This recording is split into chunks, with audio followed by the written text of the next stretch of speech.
A 24-year-old boy Alex with his father, Mr. Johnson, were seated in a train.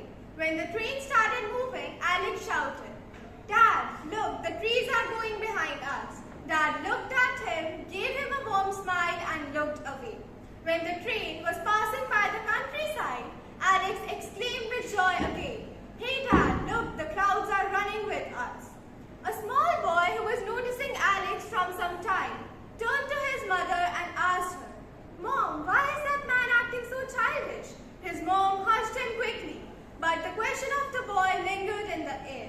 He leaned forward and asked Mr. Johnson directly. He asked, "Why don't you take your son to a good doctor? He seems different." The old man replied, "Yes, we are just coming from the hospital.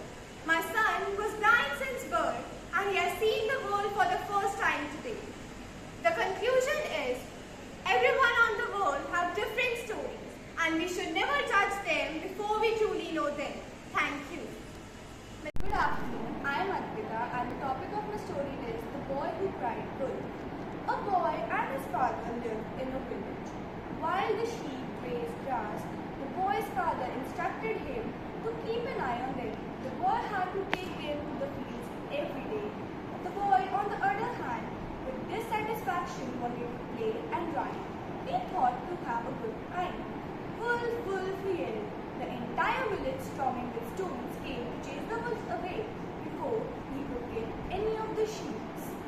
The boy again the next day shouted, "Wolf, wolf," and the villagers came again to kill the wolf, but only to find out that they have been tricked again.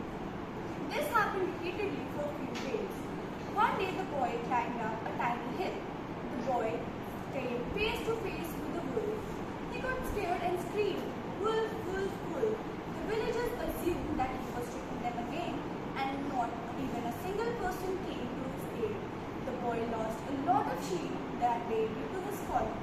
Moral: we should always be truthful because you never know what lies may lead you. Thank you.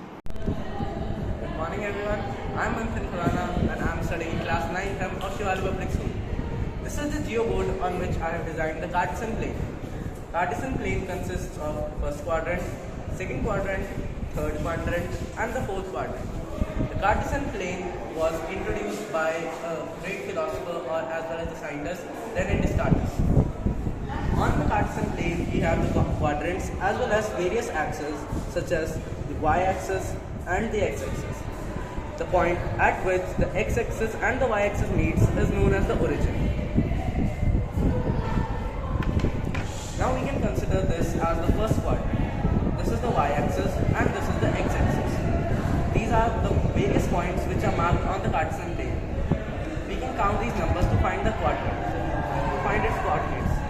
First, second, third, fourth, fifth and sixth.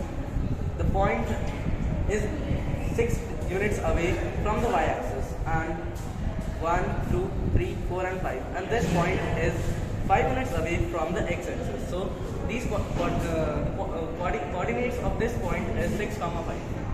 Thank you. Good afternoon everyone, I am Shiksha from class 9th M studying in Shivalik Public School, Mohali. And today I am going to explain the uses and what actually is abacus. Abacus is the most and oldest means of calculating maths used in many countries, especially in India. So the correct way to use abacus is to hold pencil like this and hold abacus like this.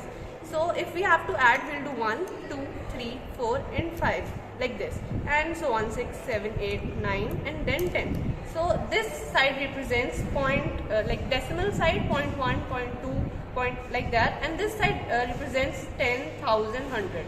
So if we want to add 100, we'll do this, and if we want to add 0.1, 100.1, this will be this. So it helps a lot in maths and especially in physics, and through abacus we can visualize these beats. And thank you.